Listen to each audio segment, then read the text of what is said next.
what a lot of these critics are saying is that, if we don't like what woke Hollywood is doing, it'll only be a couple more years before we can fully customize our own experience. Hi, everybody, and welcome to Here's the Scoop from NBC News. I'm Yasmin Vasugian. So you're probably wondering, why are we talking about woke Hollywood? Well, there is some political controversy around the Odyssey, and AI has something to do with it. Plus, Ryan Nobles is joining us to share what it is like to live near an AI data center. He went to Loudoun County, which has the biggest concentration of AI data centers in the world. Up first, though, so New York Governor Kathy Hochul is making her feelings about AI data centers clear. So she enacted the first statewide moratorium on so-called hyperscale data centers in the state. And those are the big ones, right? The ones that use 50 or more megawatts of power to operate. 50 megawatts, by the way, is enough to power tens of thousands of houses. The moratorium is just a year. And in that time, Hochul says New York is going to come up with a regulatory framework. So I spoke to her about this and a couple of other things as well here in the studio on Wednesday. Hi, Governor. How are you? I'm good. It's great to have you. Thank you. You just enacted the first governor in the country to enact this one-year moratorium on hyperscale AI data centers. Why did you decide to do this and why now? Because literally these companies are flooding the zone. There are so many applications in primarily small communities across the state of New York that aren't quite sure how to manage this. They need our help. They've asked me for help. And at first I thought this is more of a local decision, but then I realized they don't have the negotiating ability, the clout, the wherewithal to be able to negotiate the best benefits or to make sure that these companies, as I said in my State of the State, are either bringing their own power or paying a premium into the grid to cover the cost, beyond covering the cost. Mm-hmm. And so I said, we can do this. We can do this in New York. We embrace innovation. We want to make sure that people know that AI is something that we are very supportive of. But in terms of what we have to do, I want to make sure New Yorkers aren't paying a penny more. No ratepayer should have to pay more because our finite amount of energy is being consumed by these huge, massive operations that don't create a lot of jobs. And I know that you're saying this is just a pause, right? This is a one-year moratorium. But a year in AI world is a long time. And we didn't even start hearing about AI really until, 2021, 2022? And now we are here, and it's $1 trillion business. Mm-hmm. So how do you balance that in making this decision and the money that, as a state, New York could lose out on? It's not an either-or proposition because AI companies are coming here. We just saw the report yesterday that 40,000 new jobs have been created on Wall Street, primarily driven by the AI boom. Those companies will come here because they're looking for the talent, the innovation, the energy. And so you think they're going to come here no matter what? They're already here. Right. And we don't have that many data centers yet. So we don't need the data centers to support that. But to those who think that by rejecting data centers for the year while we're doing this thoughtful process means we're rejecting innovation, that's just a false narrative. And some have tried it. Wall Street Journal made that proposition, and I wrote back in a letter to the editor, no, that is wrong. That is the wrong analysis. I was just on Long Island earlier today. I was in Niagara Falls, Buffalo yesterday. I was in Albany a couple of days before, holding forums with stakeholders, businesses, people in academia, people who represent the environmental community, head of the Farm Association, talking to everybody about what does this mean and what can we do to be supportive of your communities. So we're not saying we just want to be the first to have a moratorium. I want to be the first to get it right. Getting it right means I'm going to work on a framework for all these communities that want to host these data centers and make sure they're negotiating all the benefits they should be getting. Because I've studied this all over the country. They can get a lot more. We can get more money put on the grid. I want them to pay into a larger grid resiliency fund so I can help make the investments that have been long overdue. I don't want to have tax breaks for them. Hardworking New Yorkers should not be having to allow for tax breaks for these big companies to come. So if you're going to use our talent and our natural resources and be disruptive with the noise and the consumption of water, you have to give back more. And I want you to know this. I will give you the rules of the road. Businesses want certainty. I know that. Businesses say, tell us the rules and we'll follow them. New Yorkers want protection. I can do both. That's why we want this pause for a year. You mentioned the Wall Street Journal, and you mentioned that a lot of people are behind this, right? There's a Gallup poll out. I believe 71% of Americans opposing data centers being built near them, Democrats especially, your base. The Wall Street Journal editorial board essentially said, this move by you, this moratorium, this one-year moratorium on AI data centers, it is pandering to your electorate, right? This is what they said. I'm paraphrasing here, of course. And that you were blocking economic development. This is what the Wall Street Journal editorial said. What is your response to that? Because I know you wrote back and you did say that is not what we are doing, but you didn't address the election part of their argument. Well, I'll tell you where I was today.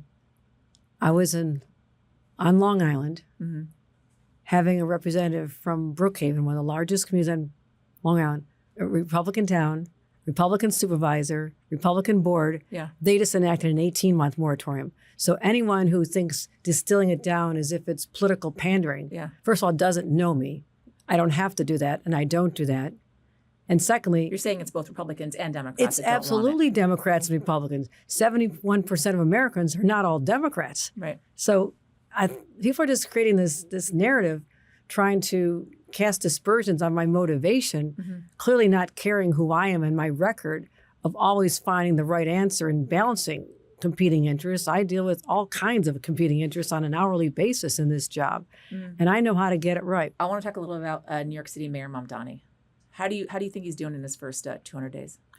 It's important that we continue to work together to address what I think was a large part of his electoral success, and that is letting people know you understand to our core, what your pain points are, what is stressing you out. So I've worked closely with him on one of the biggest costs for a family is childcare. And giving the city $1.2 billion to help launch the 2-year-old program he wanted to do. We're on a path to universal childcare, so there's alignment there. He talked a lot about buses in his campaign. We launched a couple weeks ago our initiative to have much faster buses, again, taking away the frustration people have. I've had to support the city and the mayor and the city council with money to help them get out from under a financial situation they found themselves in, not their fault at the beginning, and helping them get the money so they don't get a bond rating downgrade. I cannot have that happen. Let's talk about something else the mayor has announced, because he has promised to carry out the International Criminal Court's arrest warrant for Israeli Prime Minister Benjamin Netanyahu. Then he released a video on Tuesday night in which he said that he had determined that the city did not have the legal authority and instead called on federal authorities to arrest Netanyahu. My administration has reviewed every avenue available under applicable law to determine whether New York City could execute the International Criminal Court's arrest warrant if Benjamin Netanyahu came here. It is clear that we do not have the independent legal authority to enforce this warrant. The federal government, however, does, and I call on them to join the ICC and execute this warrant. Where are you on this? My position is that is the correct answer, that the city does not have the authority, and he chose to go through the questioning about this, and he came to that conclusion. Listen, I understand this frustration with the leadership in Israel, not the people of Israel, not the place of Israel, but the leadership and what is being conducted. And so he is responding to that. And listen, I'm the governor of New York. I deal with thousands of issues every day. I'm not stepping into international relations right now because I want to make sure that the Jewish community feels protected in the city, that I've done a lot to fight anti-Semitism because they're under siege. We've had a huge spike in hate crimes. And my job is to make sure we have the resource to protect sensitive locations, the synagogues, yeshivas, mosques. So I'm working on areas where I actually have some direct control, and I do not control the leadership of Israel. And it's up to the people to make the right decision.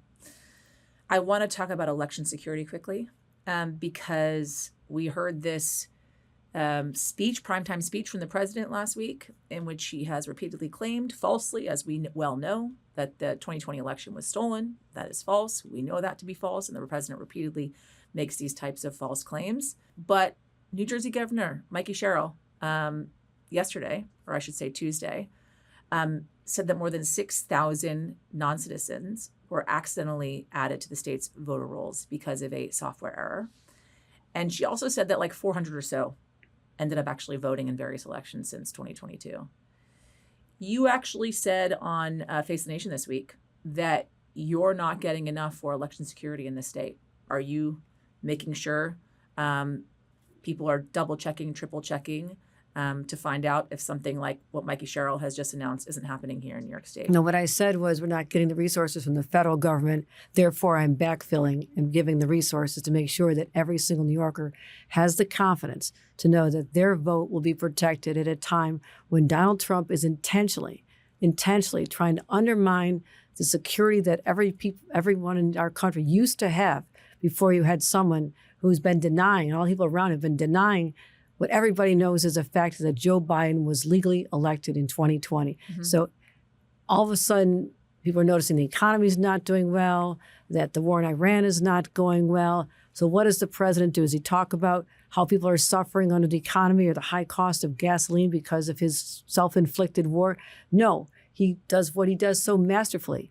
He goes out there and throws out a red herring, to get everybody to take a look over here and forget what's really happening in their lives. Nobody's falling for it. And during his address, he was talking about what China was doing. He was on all kinds of tangents. I don't even know where he was going with that. So it's got nothing to do with New Jersey. I commend the governor for speaking honestly about what happened with an independent contractor that was involved in this process. That cannot happen in New York because we do not have outside third-party vendors involved in this process. And in fact, everybody who registers to vote at a DMV, for example, that information is given to the Board of Elections, a bipartisan commission that determines whether or not they'll accept that registrant as eligible to vote. That's why it won't happen here in New York. You're going for your re-election bid in November. Are you confident in your bid? I'll tell you this. I'm a big-time sports fan, Buffalo Bills particularly. I always run like an underdog. Yes, if the election's today, I win. I win big. But I always run through the tape. I'm mixing my metaphors of sports. I run into the end zone, and I don't talk about elections confidence until the day after the election. I've been in 16 elections. I always run hard, and that's part of my success. So I know for sure people are responding to my successes. They like the fact that we put affordability front and center. It was not just something that came out of elections 2 years ago. I ran on this in 2022, knowing that the pandemic had driven up costs, supply chain. Then we have tariffs. Then we have inflation. So I'm laser focused on letting people know what I've been doing, what I'll continue to do for them as governor, and how proud I am to be the governor of the state of New York. Did you ever run for president one day? Nope. Oh, wow. There's some news, everybody. No. She's not doing it. No, I tell you, we were chatting beforehand. I love what I do every day. That's why you don't see me leaving often or going out of the country. Yeah. I love the challenge that is required of me to work with such diverse parts of our state, going from Buffalo to New York City to Albany to Long Island within the course of a day and a half. Yeah. It is the highest honor I could have imagined. There's nothing I want to continue to do more than this, and I will be happy to remain as governor of the state of New York. New York Governor Kathy Hochul, thank you. Thank you. By the way, you can watch an extended version of our conversation on our YouTube channel. All right, we're going to take a very quick break, but when we are back, to build or not to build the data center, we are taking a closer look at a county in Virginia that has the largest concentration of data centers in the world. That is next. And also, while you're waiting, go ahead, write us up a review of Here's the Scoop, tell other people what you're learning about in today's episode, and maybe, just maybe, we'll read your review on the show. I'll see you on the other side. So New York might be holding up building AI data centers for the next year, but they are still going up in a lot of other places. According to Pew, there are over 3,000 data centers here in the U.S., and 42% of Americans live within 5 miles of one that's either operational or in the planning. So what is that like? And are they feeling the economic outcomes that they've been promised? For this, I want to bring in NBC News Chief Capitol Hill Correspondent Ryan Nobles, who traveled to Loudoun County, Virginia, known as Data Center Alley. Ryan, I know that I told you I wasn't going to call you anymore after yesterday because you were headed out on vacation, but lo and behold, here we are again. my Yes, friend. I'm never too far away from you. No, I'm always within reach. Yes. Well, I am thankful for it. Let's talk about Loudoun County because it's an hour or so outside of DC. They started putting up these data centers over 2 decades ago. I'm assuming they weren't these kind of huge AI data centers back then, but what was their thinking at the time when they started building them? Yeah, so it's actually pretty incredible if you want to see just what the data center boom looks like in as densely populated area as you possibly can. Loudoun County is the place to go. There is literally one street in particular where there are about 10 data centers that are already built and then 5 more that are in the midst of construction. It's actually unbelievable to see it up close. But we Wow. talked to this fellow by the name of Buddy Reiser. He sometimes goes by the moniker of the godfather of data centers. He works for the economic development arm of Loudoun County. He saw this data center boom coming 20 years ago. At the time when they first initially started building data centers, it was like to store your iCloud pictures, right? This was long before artificial intelligence was growing at the rate that it was, and that there was the need for these data centers. And at the time, Loudoun County had a lot of farmland. It was not nearly as built up as it currently is. But over the course of 20 years, you had both the explosion of this technology, which required the need for these data centers, but then also at the same time these data centers started exploding, the population started exploding there. So take me there for a moment, because this is a county with the largest concentration of data centers in the world. That is incredible to think about. I think something like 600 data centers there now. Yeah. What did folks tell you that you spoke to about living there? There's a real frustration among the people of Loudoun County, because when the kind of the residential boom started there, it was this idea of many people trying to get out of the rat race of an urban environment, right? They were trying to get into this place where their kids could run around in the neighborhood. Sure. They live on the end of a cul-de-sac. There's a pool within walking distance.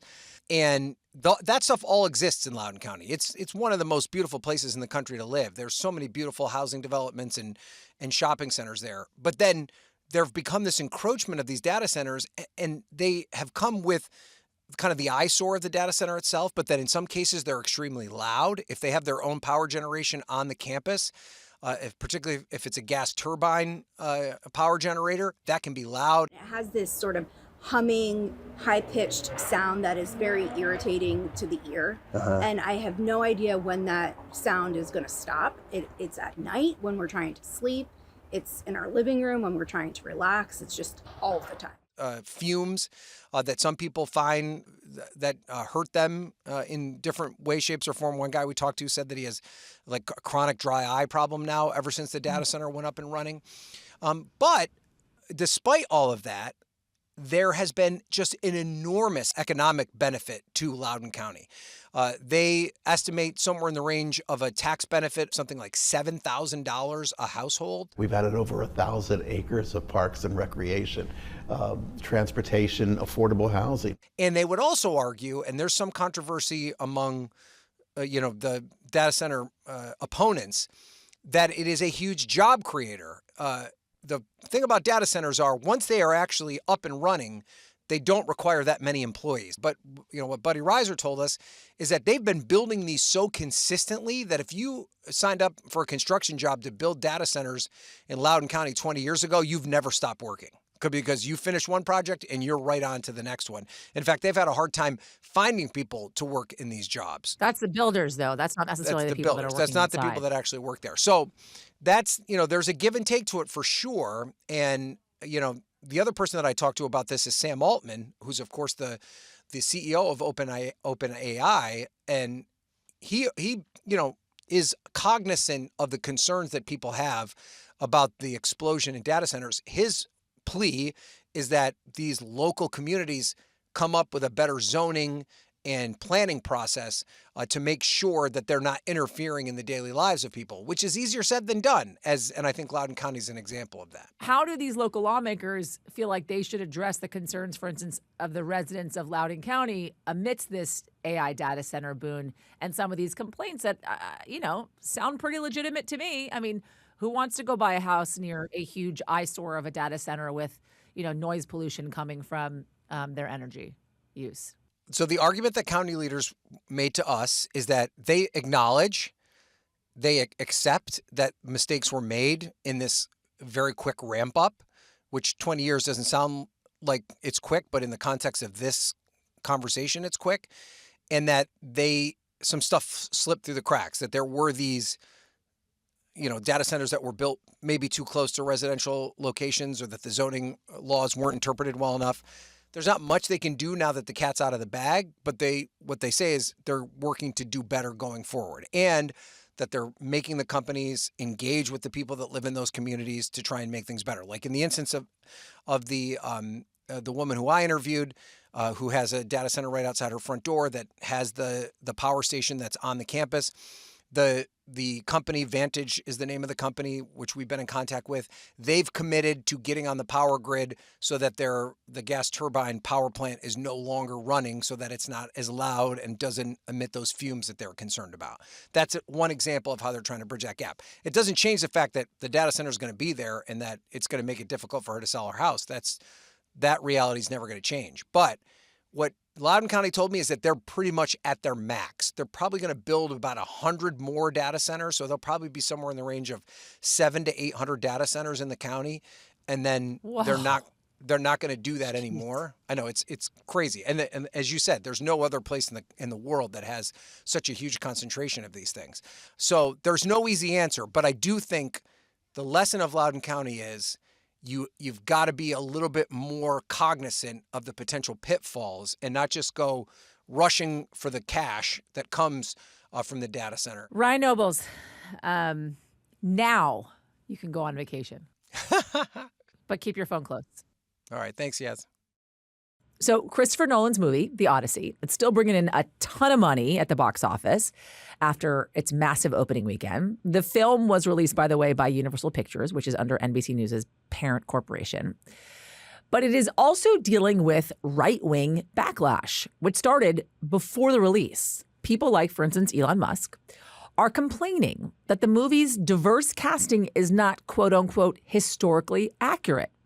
Now, to be clear, The Odyssey was and remains fiction. Regardless, though, there are now AI-generated alternatives coming out. One is set to be released later this summer, and Elon Musk says he's going to have his AI program, Grok Imagine, make its own version by the end of the year. So I wanted to talk a little bit more about this. For this, I'm going to bring in NBC News culture and trends reporter Angela Yang. Hi, Angela. Hi, Yasmin. It's great to be here. Great to have you. So I want to get into the whole AI thing about the Odyssey, but I want to talk first about the backlash, the conservative backlash, where it's coming from and why it's happening. Absolutely. So I think this is the kind of thing that you see a lot in Hollywood as a response to Hollywood. There are small but relatively vocal groups online, mostly in right-wing circles like on X or Reddit or things like that, where, their issue is they're saying the casting is not accurate because these, some of these actors they're not white or they're not Greek. Of course, the Mediterranean area itself is quite diverse. So, there's no way to necessarily prove like, oh, well, what an ancient Greek, accurate actor look like. There's no way to necessarily prove that. But in the minds of these critics, this is evidence of, woke Hollywood or DEI casting. Okay. So last week, the people behind this fully AI-generated movie called Odyssey: The Fall released a trailer. You actually spoke with a team who made this AI Odyssey. Are they trying to now capitalize on this conservative backlash? Is this kind of their response? So I asked the director of this AI adaptation of the Odyssey, Ash Kusha. He says that, he's seen the discourse as well, but in his mind, his version of the Odyssey is not a direct response to Nolan's. He's not trying to compare the two. He tells me, he tries to stay away from sort of the inflammatory online discourse. At the same time, they do believe that AI production does enable people to sort of tell stories their own way. And if they're not satisfied with Nolan's version, they do agree that if you really wanted to create your own, you could use AI to create your own, and there's nothing necessarily wrong with that. You also have some X users that have started using Grok to make their own AI versions of the Odyssey. How are their versions different? Well, of course, because a lot of the controversy focuses on the casting, it's very clear that their reimaginings, they do tend to feature an all-white cast. It's also interesting because one of the most commonly circulated reimagining on X is basically a bunch of voluptuous women dressed in very little clothing. And and that's historically accurate? so that's their preferred vision. Okay. Oh my God. So is this kind of like the new way of doing things? Like, if a movie is made that a certain group of people don't like, that they're just going to create their own AI version of it? It seems like that's what a lot of these critics are saying, is that, if we don't like what woke Hollywood is doing, it'll only be a couple more years before we can fully customize our own experience. So that's something that I've heard, online. But in general, I think there is this sense in the industry that this isn't just, about the anti-woke backlash, but in general, AI does enable a whole new crop of aspiring filmmakers to create versions of things that normally they wouldn't have the resources to create. And of course, there's a lot of, other backlash against AI in the film industry as well. So that gets really complicated. But in general, it seems like that is the case. So we could expect to see a lot more, Grok imagined, versions of things from those circles. Angela Yang, thank you. Thank you so much. All right. That is going to do it for us at Here's the Scoop from NBC News. I'm Yasmin Vasugian. We'll be back tomorrow with whatever the day may bring. And if you like what you heard and you saw, press the subscribe button. We'll see you tomorrow. We thank you for watching. And remember, stay updated on breaking news and top stories on the NBC News app or watch live on our YouTube channel.